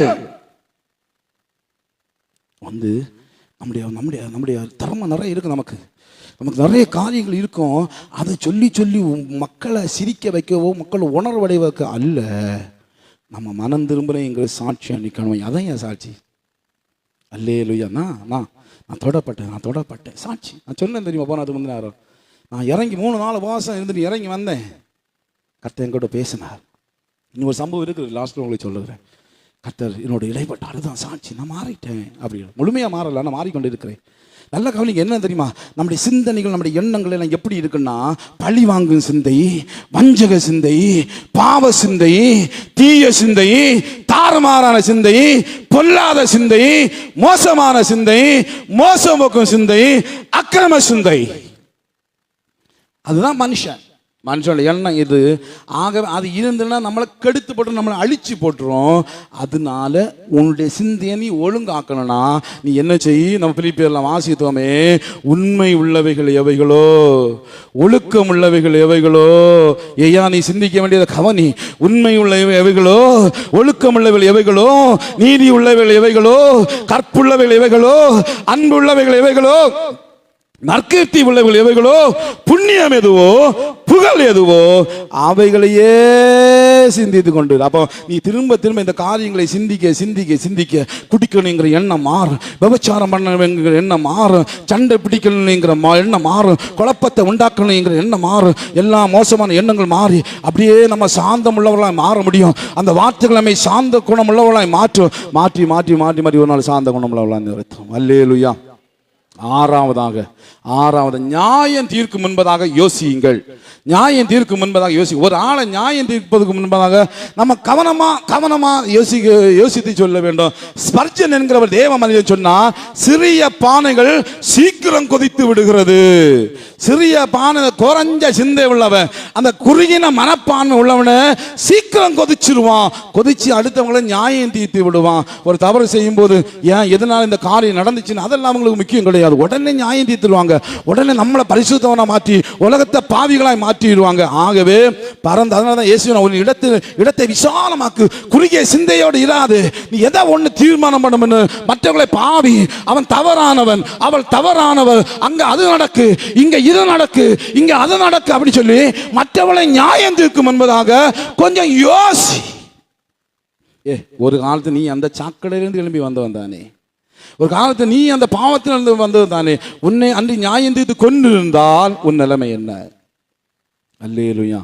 அப்ப யோசி, ஒருத்தர் நியாயம் தீர்க்கும் என்பதை யோசி. 116 சங்கீதத்தில் தாவீது அவசரப்பட்டு ஒரு காரியத்தை சொல்லுகிறார் பாருங்க.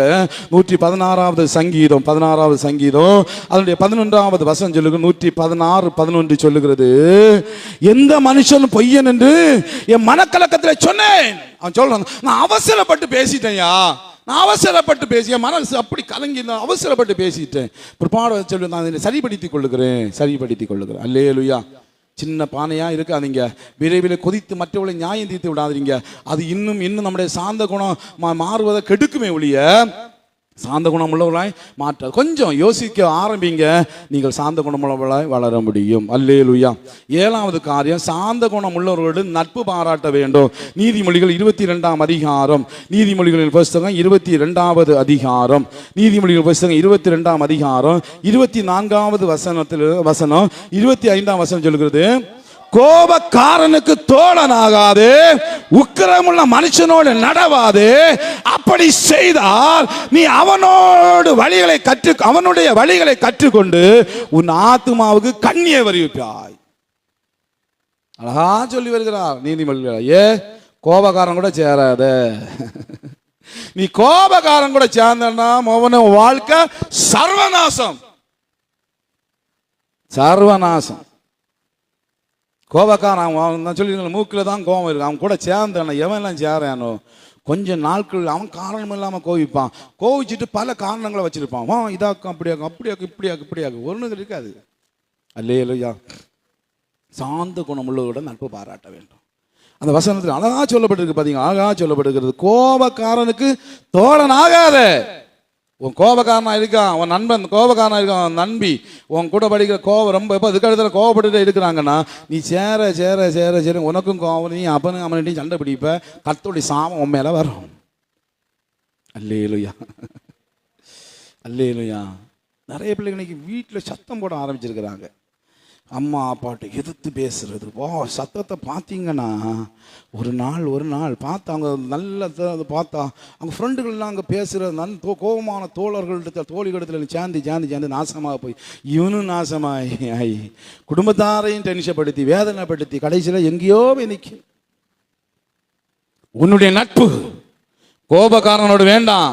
அப்படி கோபக்காரனுக்கு தோழனானா அதை அப்படியே செஞ்ச நீ அவனுடைய வழிகளை கற்றுக்கொள்வ. அவன் என்னெல்லாம் மோசமா இருக்க எல்லாத்தையும் கற்றுக்கொள்வ. உன் ஆத்துமாவுக்கு கண்ணிய வருவிப்ப. கண்ணியில மாட்டிக்கிட்டான் நீ செத்து, அவ்வளவுதான். அங்க அது தப்ப கண்ணியில மாற்ற ஆள் அவுட்டு. கோபக்காரனுக்கு தோழன் ஆகக்கூடாது. சாந்த குணமுள்ளவர்களுடன் நட்பு கொள்ள வேண்டும். 9வது பாடுகளை சகிக்க வேண்டும். அல்லேலூயா. சில நேரங்கள் நம்ம வாழ்க்கையில் பாடுகள் வந்துருக்கு. நீங்கள் எந்த அளவுக்கு நல்லவர்களாக வாழணும்னு ஆசைப்படுறீங்களோ அந்த அளவுக்கு பாடுகள் இந்த உலகத்தில் அதிகம். வேணா உலகம் பொல்லாங்கனுக்குள் கிடக்கிறது. பாடுகளை சகிக்க கற்றுக்கொள்ள வேண்டும். எபிரேயர் 5ஆம் அதிகாரம். இந்த வசனம் உண்மையில் நீங்கள் எத்தனை பேர் அந்த வசனத்தை தியானிச்சிருக்கிறீங்கன்னு தெரியல.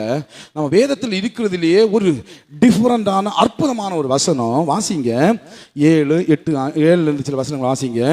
அவர் மாம்சத்தின் நாட்களில் தம்மை மாம்சத்தின் ரட்சிக்க வல்லமையுள்ளவரை நோக்கி பலத்த சத்தத்தோடும் கண்ணீரோடும் விண்ணப்பம் பண்ணி வேண்டுதல் செய்து தமக்கு உண்டான பயபக்தி நிமித்தம் கேட்கப்பட்டு அவர் குமாரனாயிருந்தும் பட்ட பாடுகளினாலே கீழ்ப்படிதலை கற்றுக்கொண்டு தாம் பூரணரான பின்பு தமக்கு கீழ்ப்படுகிற யாவரும் நித்திய ரட்சிப்பை அடைவதற்கு காரணமாகி மெல்கிசேதேக்கின் முறைமையின்படியான பிரதான ஆசாரியர் என்னும் என்று தேவனாலே நாமம் தரிக்கப்பட்டார். பாத்தீங்களா? அந்த 8ஆம் வசனத்துல அழகா சொல்லப்பட்டிருக்கு, அவர் குமாரனாய் இருந்தும், இயேசு அவர் தேவனுடைய குமாரனாக இருந்தும் பட்ட பாடுகளினாலே. அல்லேலூயா. இந்த வசனம் நல்லா ஆழமா தெரிஞ்சு பார்க்கணும். குமாரனையே விட்டு வைக்கல. ஏசாயா 53:10 சொல்லுகிறது, எடுத்துக்கொள்ளுங்க. ஏசாயா 53:10. ஏசாயா 53:10 வாசிங்க. கர்த்தரோ அவரை நொறுக்க சித்தமாகி அவரை பாடுகளுக்கு உட்படுத்தினார். போதும் போதும் போதும். பிதாவாகிய தேவன் இயேசுவை பாடுகளுக்கு உட்படுத்தினார். சில பாடுகள் நம்ம வாழ்க்கையில் வருது எதுக்கு தெரியுமா? சில காரியங்களை நாம் கற்றுக்கொள்வதற்காக. ஆமென். பாடுகளை சகிக்கணும். பாடுகளோடு நம்ம எதிர்த்து நின்னா பாடுகள் நம்மளை வீழ்த்திடும். தீமையோடு எதிர்த்து நிற்க வேண்டாம் ஆண்டவர் சொன்னார். தீமையோடு எதிர்த்து நின்னா தீமை நம்மளை கொல்லும். ஆண்டவருக்கு தெரியும். அதனால தான் அவர் சொல்றாரு, தீமையோடு எதிர்த்து நிற்காது. பாடுகள் வரும்போது பாடுகளை சகிப்பதற்கு நாம் கற்றுக்கொள்ள வேண்டும். ஆண்டவர் பாடுகள் மூலமாய் தான் நம்ம சில நேரங்களில் சில காரியங்களுக்குள் நடத்தி செல்கிறார். நீங்க 2 தீமோத்தேயுடைய புஸ்தகம் அதனுடைய 2வது அதிகாரம் 11ஆம் வசனம் சொல்லுகிறது, இந்த வார்த்தை உண்மை உள்ளது என்னவெனில், நாம் அவரோடு கூட மரித்தோமானால் அவரோடு கூட பிழைத்தும் இருப்போம், அவரோடு கூட பாடுகளை சகித்தோமானால் அவரோடு கூட ஆளுகை செய்வோம். நாம் அவரை மறுதலித்தால் அவர் நம்மை மறுதலிப்பார். பாடு வரும்போது கர்த்தரை மறுதலிச்சிடக்கூடாது. பாடுகள் நம்மை உருவாக்கும், சாந்த குணமுள்ள உருவாக்கும். பாருங்க, பாடுகள் வரும்போது முதல்ல கொதிப்போம். முதல்ல ஒரு பிரச்சனை வரும்போது கொதிப்போம். ஒரு பிரச்சனை வரும்போது சாடுவோம், அதை பண்ணோம் இதை பண்ணோம் நினைச்சு திரும்ப அடி மேல விழ கடைசியில் என்னையா வாழ்க்கை. நாங்கள் ஊழியம் செய்த ஒரு இடத்துல இருந்த ஒரு ரொம்ப வயசானவர், ரொம்ப அமைதியாக இருப்பார். யார்கிட்ட அதிகம் பேசுவார், காரணமாக சாதாரணமாக பேசுவார். ரொம்ப ஒரு நல்ல மனுஷன். அவரை போல நல்ல மனுஷன் நான் பார்த்ததில்லை. அந்த அளவுக்கு ரொம்ப நல்ல மனுஷன். அவர் சாட்சியத்தை கேள்விப்பட்டேன். அவர் பெரிய ஒரு நிலைமையில் இருந்தார், நல்ல ஒரு போஸ்டிங்கில் இருந்தார். பயங்கர கர்வம் பிடித்தவர். எப்போ பார்த்தாலும் கோபப்பட்டு அடிச்சிருவாராம். அவங்க பணியாளர்கள் இல்லைன்னா அடிச்சிருவாராம். ஒருத்தர் எதிர்த்து கேட்க முடியாது. அப்படி பயங்கர கோபசாலியாக இருந்தார். வசமாக ஒரு மனைவி வந்து சிக்கனா. சோத்திரம். அல்லேலூயா. சிலவனுக்கு அவனுக்கு வந்து சிக்கிறது சரியில்லைன்னா செத்தான். அல்லேலூயா. அது கொல்லாது, அவனை திருத்தும். ஆமென். நம்ம சிந்தனையில் சரியில்லை, நம்ம வாழ்க்கையில் சரியில்லை, நம்ம பேச்சில் சரியில்லைன்னா ஆண்டவர் நல்ல துணை, பசங்க சொல்லி ஏற்ற துணை. அவன் ஒவ்வொருவருக்கும் கிடைச்ச மாப்பிள்ளையாக இருக்கட்டும், பொண்டாட்டியாக இருக்கட்டும், அது தேவன் கொடுத்த ஏற்ற துணை. நல்லா கவனிச்சுக்கொள்ளுங்க. அது மோசமான துணை கிடையாது, அது ஏற்ற துணை. நம்ம பரலோகத்துக்கு போவதற்கு நம்ம வாழ்க்கையில சில காரியம் தடையா இருக்கும். அதை சரி பண்றதுக்கு நமக்கு வந்த மகாராசி மகாராஜன் தான் அவர்கள் எல்லாரும். அல்லேலூயா. நான் சொல்றது புரியணும்னு நினைக்கிறேன். ஒரு மனைவி வந்தாங்க, வந்து அவரை போட்டு படுத்தாத பாடுபடுத்தி ஒரு குறிப்பிட்ட ஸ்டேஜுக்கு அப்புறம் வந்தோன்னா அடிக்கவே ஆரம்பிச்சிட்டாங்களாம். இவர் மற்றவங்களை அடிச்சாரு, அவர் 2 நாள் திரும்ப அடிச்சாரு, 3ஆம் நாள் அவருக்கே வெக்கம். சி, என்ன அடி வாங்கினாரு, ஏத்தாரு, தன்னால் முடிஞ்ச அளவு எல்லாம் செஞ்சு பார்த்தாரு. இவர் ஆஃபீஸில் போய் என்ன குழப்பத்தை உண்டாக்கிட்டு வராரு, வீட்டில் வந்து அதே குழப்பம் இவருக்கு வந்துடும். அவர் ஆஃபீஸில் போய் சக பணியாளர்கள் என்னெல்லாம் பேசுகிறாரோ வீட்டில் வந்து மனைவி பேசுவா. அவ்வளோ நல்லவளை தான் இருந்தா. ஆனால் நாட்கள் போக இவருடைய கிரியைகளை அவளை மோசமாக்கிட்டு அடிக்க ஆரம்பித்த கொடுக்க வேண்டியெல்லாம் கொடுத்தா. நாட்கள் போக போக போக அந்த மனுஷன் தன்னை உணர்ந்தாச்சே, ஏன் எனக்கு இந்த பிரச்சனை வருது, நான் அங்கே செய்கிறது இங்கே நடக்கு. அப்போ என்ன செய்யுது, ஆண்டவர் என்ன ஏதோ ஒரு காரியத்தை என் வாழ்க்கையை அனுமதிக்கிற கிறிஸ்தவர் தான், நல்ல கிறிஸ்தவர் தான். அப்படியே ஆண்டவர் சமூகத்தில் ஒப்பு கூட ஜெபிக்க ஆரம்பித்த. ஆண்டவர் சொன்னாரா, நீ செய்வது சரியில்லை, உன்னை திருத்திக்கொள், உன் மனைவி உனக்கு நல்ல மனைவியாக இருப்பாள். அல்லேலூயா. நாட்கள் போச்சு, இவர் தன்னை திருத்தி கொண்டார். ஆனாலும் மனைவி திருந்தின பாடில்லை. ஆனால் அவர் எமோஷன் ஆகலை. சரி, ஒரு காலத்தை தப்பு பண்ணோம், இன்னைக்கு அனுபவிக்கிறோம். அப்படியே நாட்கள் போக போக போக போக அப்படியே ரொம்ப சாந்த குணமுள்ளவராக மாறிட்டாரு. அவருடைய மனைவியும் சாந்த குணமுள்ளவர்களாக மாறிட்டாங்க. வயசான காலம், 2 இருந்து ரொம்ப வயசு. அந்த பழைய எமோஷன் ஒன்றும் இல்லை, அமைதியாக 2 அமைதி, எதாவது நல்ல அமைதியாக தான் டீல் பண்ணுவாங்க. அவர் சொன்னதில்லை, அவருடைய மற்றவங்க அவர் பார்த்தவங்களும் சொன்னாங்க, இப்படி தான் வாழ்க்கை. அதுதான் சில நேரத்தில் பாடுகளை நம்ம சகிக்கணும். நம்ம மனைவி மூலமாக இருக்கலாம், இல்லை கணவன் மூலமாக இருக்கலாம், சில போராட்டம் பிள்ளைகள் மூலமாக இருக்கும், பெற்றோர்கள் மூலம் பாடுகள் பெருக பெருக பெருக பெருக நமக்கு மேட்டிமை குறையும், நம்ம திமிர்றோம் அடங்கும், நம்முடைய காரியங்கள் அப்படிப்பட்டதை அந்த கர்த்தர் அனுபவிச்சு தந்துருப்பா. ஏற்ற துணையை தந்திருக்கிறார் எல்லாருக்கும். அல்லேலூயா. அந்த துணையை வச்சு திரித்துக் கொள்ளுங்க. பாடுகளை சகித்த மனிதர்கள் எல்லாம் மேன்மை உள்ளவர்களை மாற்றிடுங்க. 9வது சிற்சைகள் ஒரு மனிதனை சார்ந்த குணம் உள்ளவர்களாக மாற்றி. எபிரேயர் 6வது அதிகாரம், எபிரேயருடைய புஸ்தகம் 6வது அதிகாரம், அதனுடைய ஸ்தோத்திரம் 4வது வசனத்தை வாசிங்க. ஏனெனில் ஒரு தரம் பிரகாசிக்கப்பட்டோம்.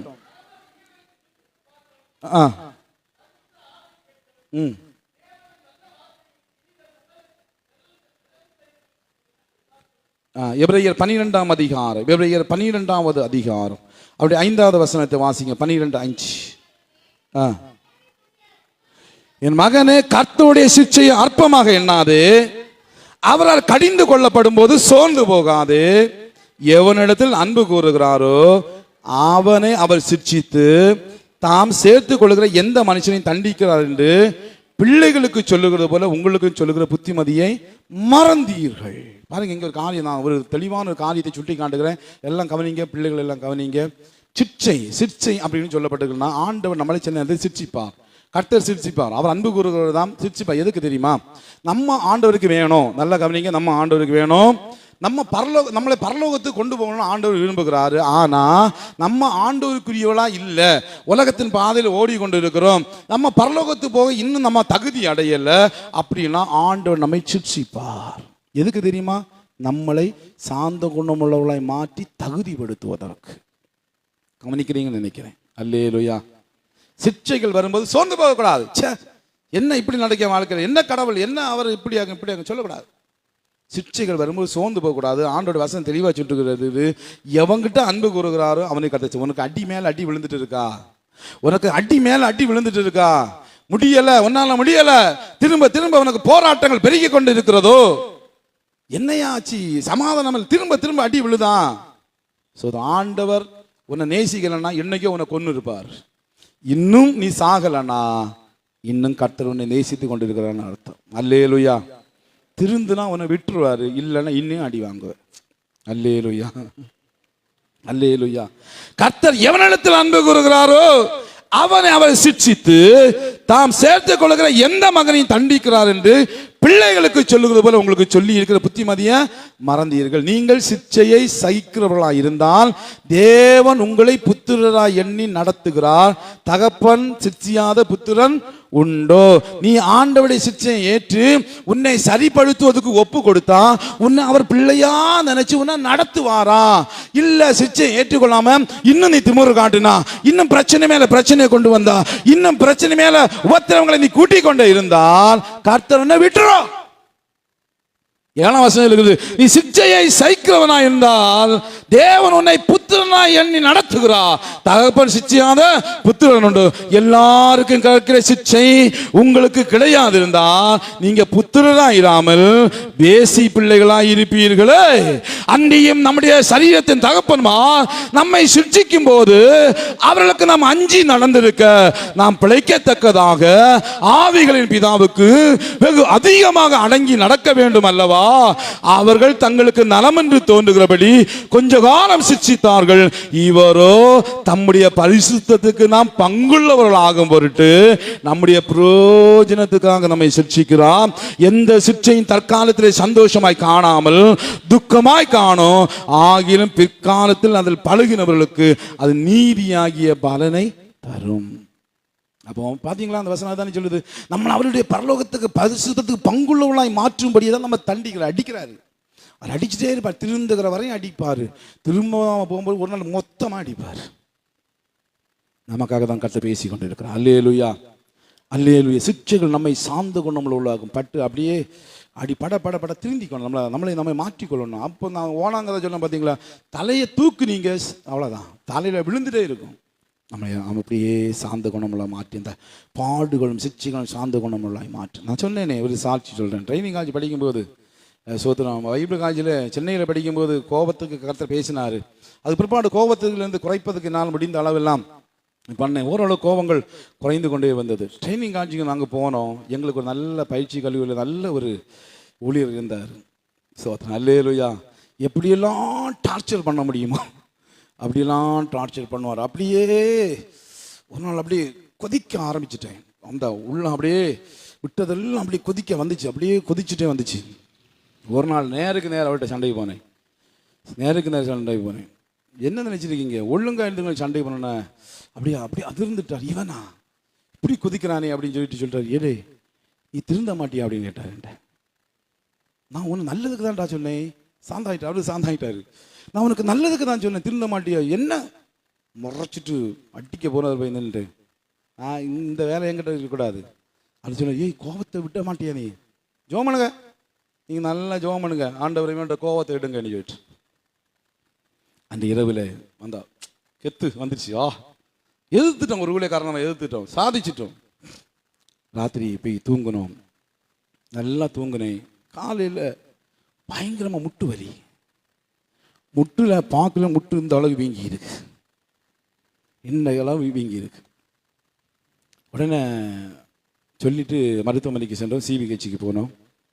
அங்கே போய் அவர்கிட்ட டாக்டர்கிட்ட காட்டினோன்னா டாக்டர் கொஞ்சம் மாத்திரையும் தந்து, நீங்கள் போங்க 2 நாள் கழித்து வாங்கன்னு சொன்னார், சரியாயிரும்.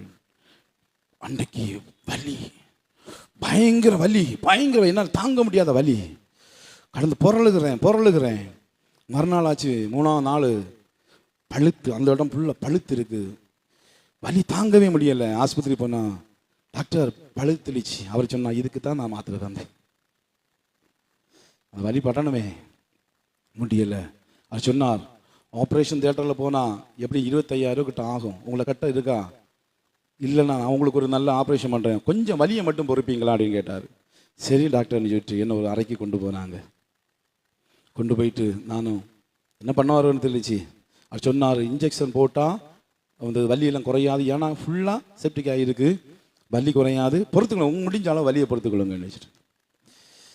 அப்படியே முதல்ல அவர் ஊசி எடுத்து அந்த எலும்புக்குள்ளே செலுத்தினார் பாருங்க. செலுத்தவும் என்னால் தாங்க முடியாது. எலும்பு மஞ்சிக்கு அங்கே உள்ளே இறங்குது ஊசி, பயங்கர வலி. மருந்து போடலாம். என் கையை போட்டு அடிக்கிறேன். என் வலது கையில் ஒரு ஆள், என் இடது கையில் ஒரு நர்ஸு, வலது கையில் பிடிச்சேன். 2 பேர் காலை பிடிச்சி வச்சுருக்காங்க. குருவமாக கொஞ்ச நேரம் காலை பிடிச்சி பார்த்தாங்க. சைக்கிள் எழும்பி போயிட்டாங்க. சத்தம்னா பிளேட் எடுத்து கீறாரு. பயங்கரமா வலின கொடுமையான வலி. அவ்வளோ துடிச்சு போனேன். அப்படியே வலி இருக்கும்போது தான் எனக்கு அப்படி அந்த வலி வலி வலி ஐயோ ஐயோன்னு சொல்லும்போது அங்கே ஒரு சத்தம் கேட்டுச்சு, நீ திருந்த மாட்டியாடா, நீ திருந்த மாட்டியா, நீ திருந்த மாட்டியா, நீ கோபத்தை விட்டு வெளியே வர மாட்டியா. அவரு பண்ணி திரும்ப அந்த உள்ள இருந்த அந்த உள்ள பழுத்து போய் இருக்கு பார்த்தீங்களா, அதை எடுக்க முடியலை. திரும்ப ஊசியை போட்டு உள்ளாண்டு குத்தி குத்தி குத்தி, அது எனக்கு ஒரு பெரிய பாடம். இன்னைக்கு வரையும் எனக்கு தழும்பு என் காலில் கிடாது. அடிக்கடி இந்த தழும்பு ஊர்ந்தோடனே சொரிஞ்சோடனே எனக்கு அதான் ஞாபகம் வரும். சிற்றை சில நேரங்களில் நம்மை கொல்வதற்கு அல்ல, அவருக்குரியவராய் சார்ந்த குணமுள்ளவராய் நம்மை மாற்றுவதற்கு. சில நேரங்களில் கோவம் வந்தோடனே என்ன கால் ஊறும். இன்னைக்கு அந்த என்னது அதோடைய தழும்புகள் பெரிய தழும்பு கிடக்கு. சில நேரங்களில் நம்ம இப்படி தான் கர்த்தர் நம்மை திருத்துவார். அல்லேலூயா. இது இல்லாமல் இருக்கணும்னா செய்திகளை கேட்டுக்கொண்டிருக்கிற அருமையான தேவ பிள்ளைகளை இன்னைக்கு உங்களை ஆராய்ச்சி பாருங்க. இங்கே சார்ந்த குணமுள்ளவர்களாய் மாறணும்னு ஆண்டவர் விரும்புகிறார். மத்திய எழுதின சுவிசேஷம் 11வது அதிகாரம், மத்திய எழுதின சுவிசேஷம் 11வது அதிகாரம் எடுத்துக்கொள்ளுங்க. அதோடைய 29வது வசனம். நான் சாந்தமும் மனத்தாழ்மை உள்ளவனுமாயிருக்கிறேன், என் நுகத்தை உங்கள் மேல் ஏற்றுக்கொண்டு என்னிடத்தில் கற்றுக்கொள்ளுங்கள், அப்பொழுது உங்கள் ஆத்மாவுக்கு இளைப்பாறுதல் கிடைக்கும். அது சொல்ற, நான் சாந்த குணம் அல்லவா, என்னிடத்தில் நீ வராத வரையிலும் உனக்கு சாந்த குணம் இன்னைக்கு எங்க போறோம் தெரியுமா? இன்னைக்கு நிறைய பேர் போராடுகிற இடங்களுக்கும், தேவையில்லாம சண்டைகளை உருவாக்குற இடங்களுக்கும், தேவையில்லாம பிரச்சனைகளை கிரியேட் பண்ற இடங்களுக்கு நம்ம போயிட்டு இருக்கிறோம். ஆண்டவர் சொல்றாரு, நீ அங்க போறதை விட்டுட்டு என்கிட்ட வா. அல்லேலூயா. நீ எல்லாம் உலகத்தை ஒன்றும் திருத்த முடியாது, ஊழியர்களையும் திருத்த முடியாது, உலகத்தையும் திருத்த முடியாது. ஒன்றை தப்பு வைக்க வழி உண்டுனா பாரு. அல்லேலூயா. ஆண்டவர் என்கிட்ட வா, உன்னை நான் சாந்த குணமுள்ளவனாய் மாற்றி இந்த பூமியை சுதந்திரித்துக் கொள்வதற்கு, இந்த பூமியின் ஆசீர்வாதங்களை சுதந்திரித்துக் கொள்வதற்கு, பூமியில மகிமையான வாழ்க்கை வாழ்வதற்கு உன்னை நான் பழக்குவிக்கிறேன், பக்குவப்படுத்துகிறேன் ஆண்டவர் அழைக்கிறார். அல்லேலூயா. சாந்த குணத்தை பெற்றுக்கொள்ள முதலாவது நம்ம அதை விரும்பி தேடணும். ரெண்டாவது ஆண்டவரிடத்தில் உதவி கேட்கணும். ஆவியானோடு உறவாடணும். மற்றவர்களோடு உள்ள எதிர்பார்ப்புகளை குறைத்து கொள்ளணும். சிந்தனைகளை ஒழுங்காக்க வேண்டும். ஒருவர் நியாயத்திற்கு முன்பதாக யோசிக்க வேண்டும். சாந்த குணம் உள்ளவர்களோடு நட்பு வைத்துக் கொள்ள வேண்டும். பாடுகளை சகிக்க வேண்டும், ஏற்றுக்கொள்ள வேண்டும். சிக்ஷைகளை அற்பமாக எண்ணாம ஆண்டவரிடத்திலே நம்மை சார்ந்து கொள்ள வேண்டும். எத்தனை பேர் ஒப்புக் கொடுக்க விரும்புறீங்க? எல்லாரும் அப்படியே எளிமை நின்று ஆண்டவருடைய சமூகத்தில், எல்லாரும் ஆண்டவரிடத்தில், ஆண்டவரே இது உங்க சமூகத்தில் வந்திருக்கிறேன், ஏசப்பா உங்க சமூகத்தில் வந்திருக்கிறேன். சாந்த குணம் உள்ளவர்கள் ஆசீர்வதிக்கப்பட்டவர்கள், சாந்த குணம் உள்ளவர்கள் மகிழ்ச்சியானவர்கள், சாந்த குணம் உள்ளவர்கள் பாக்கியவான்கள், அவர்கள் பூமியை சுதந்திரித்துக் கொள்வார்கள் என்று சொன்னீரே ஆண்டவரே. இந்த சாந்த குணம் உள்ளவர்களாய் நாங்களும் வாழ்ந்து பூமியை சுதந்திரித்துக் கொள்ள கர்த்தருக்கு கிருபை பாராட்டுங்கன்னு சொல்லி எல்லாரும் ஆண்டவர்கிட்ட கேட்போம். ஹல்லேலூயா, ஹல்லேலூயா, ஹல்லேலூயா, ஹல்லேலூயா, ஹல்லேலூயா, ஹல்லேலூயா. இயேசுவே ஹல்லேலூயா. எல்லாரும் ஒருமனப்பட்டவர்களாக அந்த பரிசுத்த தேவனுடைய கரத்தில் நம்மை அப்படியே ஒப்பு கொடுத்தவர்களாக, அந்த மகிமையை ராஜாவிடத்தில் நம்மை அப்படியே அர்ப்பணித்தவர்களாக, அப்படியே ஸ்தோத்திரம் எல்லாரும் ஒப்பு கொடுப்போமா. ஹல்லேலூயா, ஹல்லேலூயா, ஹல்லேலூயா, ஹல்லேலூயா, ஹல்லேலூயா. இயேசுவே என் தாய் உருவாகும் முன்னே என் கருவை கண்டீரையா, என் பெயர் உருவாகும் முன்னே பெயர் சொல்லி அழைத்தீரையா, என் தாய் உருவாகும் முன்னே என் கருவை கண்டீரையா, என் பெயர் உருவாகும் முன்னே என் அழைத்தீரையா. எப்படிப்பா உமக்கு நன்றி சொல்லுவேன், சொல்ல வார்த்தையே இல்ல. நீங்க போதிய வாழ்க்கை முழுவதும் வேறு ஆசையே இல்ல. எப்படிப்பா உமக்கு நன்றி சொல்லுவேன், சொல்ல வார்த்தையே இல்ல. வாழ்க்கை முழுவதும் வேறு ஆசையே இல்ல. என் தாய் உருவாகும் முன்னே என் கருவை கண்டீரையா, என் பெயர் உருவாகும் முன்னே பெயர் சொல்லி அழைத்தீரையா. எலும்புகள் உருவாகல, நரம்புகள் உருவாகல, தசைகள் தரிசனம் உருவானதே, தாய்க்கருவிலே தரிசனம் உருவானதே. எலும்புகள் உருவாகல, நரம்புகள் உருவாகல, தரிசனம் உருவானதே. தாய் அருவிலே தரிசனம் உருவானதே. எப்படிப்பா உமக்கு நன்றி சொல்லுவ, சொல்ல வார்த்தையே இல்ல. நீங்க போதிய வாழ்க்கை முழுவதும் வேறு ஆசையே இல்ல. எப்படிப்பா உமக்கு நன்றி சொல்லுவேன், நீங்க போதிய வாழ்க்கை முழுவதும் வேறு ஆசையே இல்ல. என் தாய் உருவாகும் முன்னே என் கருவை கண்டீரையா. என் நாம இயேசுவே பெயர் சொல்லி அழைத்தீரையா. அழியாமல் அணைத்து கொண்டி, கலையாமல் காத்து கொண்டி, குறைவின்றி பிறக்க வைத்தி, பத்திரமாய் என்னை சுமந்தீரே. தாய் கருவிலே பத்திரமாய் என்னை சுமந்தீரே. அழியாமல் அணைத்து கொண்டி, கலையாமல் காத்து கொண்டி, குறைவின்றி பிறக்க வைத்தி, பத்திரமாய் என்னை சுமந்தீரே. தாய் கருவிலே பத்திரமாய் என்னை சுமந்தீரே. எப்படிப்பா உமக்கு நன்றி சொல்லுவ, சொல்ல வார்த்தே இல்ல. நீங்க போது என் வாழ்க்கை முழுவதும் வேறு ஆசையே இல்ல. எப்படிப்பா உமக்கு நன்றி சொல்லுவேன், நீங்க போது என் வாழ்க்கை முழுவதும் இல்ல. என் தாய் உருவாகும் முன்னே பெயர் சொல்லி அழைத்தீரையா. என் பெயர் உருவாகும் முன்னே பெயர் சொல்லி அழைத்தீரையா. என் தாய் உருவாகும் முன்னே என் கருவை கண்டீரையா. என் பெயர் உருவாகும் முன்னே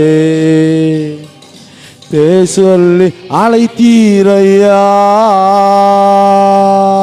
ஆண்டவரே, தாய் உருவாகும் முன்னே என் கருவை கண்டு என்னை பேர் சொல்லி அழைத்து அழியாமல் பாதுகாத்தது. இந்த உலகத்தில் ஒரு முரட்டாட்டம் உள்ள வாழ்க்கை வாழ்வதற்கோ, எனக்கு இஷ்டமான ஒரு வாழ்க்கை வாழ்வதற்கு இல்லைல்லப்பா. உமக்கு பிரியமானதை செய்து சாந்த குணமுள்ளவன் நான் இந்த பூமியிலே உமக்காக சாட்சியாய் வாழ்ந்து உங்க சித்தத்தை பூமியிலே செய்வதற்கு தானே, உங்களுடைய திட்டத்தை நிறைவேற்றுவதற்கு தானே ஆண்டவரே.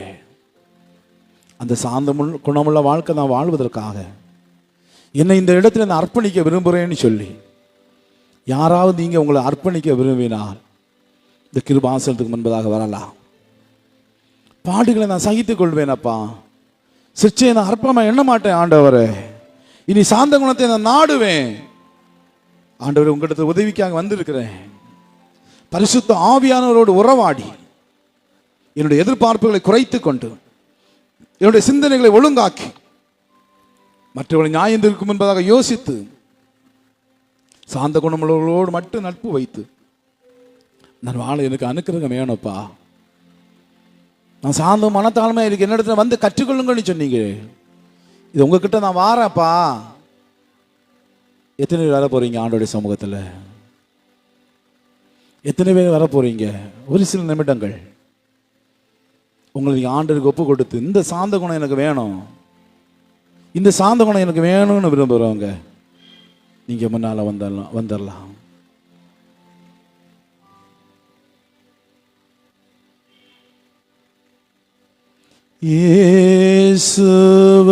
இயேசுவுக்காய் யாவற்றையும் ஒப்புவிக்கிறேன் இப்போ.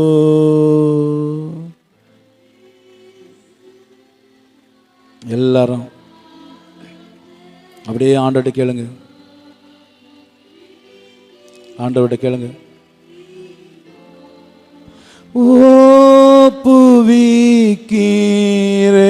என்னுடைய ஆவி, என்னுடைய ஆத்மா, என்னுடைய சரீரம் எல்லாத்தையும் ஆண்டவருடைய சமூகத்தில் அர்ப்பணிக்கிறேன். இனி நான் கோபக்காரனாகவோ முரட்டாட்டம் உள்ளவளாகவோ பெற்றோரை எதிர்த்து பேசுகிறவளாகவோ அதிகாரங்களுக்கு கீழ்ப்படியாம முரட்டாட்டம் பண்ணுகிறவனாக இல்லாதபடி ஒரு மகிமையான வாழ்க்கை வாழ எனக்கு அனுக்கிரகம் தாங்கன்னு சொல்லி உங்களை ஒப்பு கொடுத்து ஜெபம் பண்ணுங்க. இப்போ ஓப்புவிக்கிறே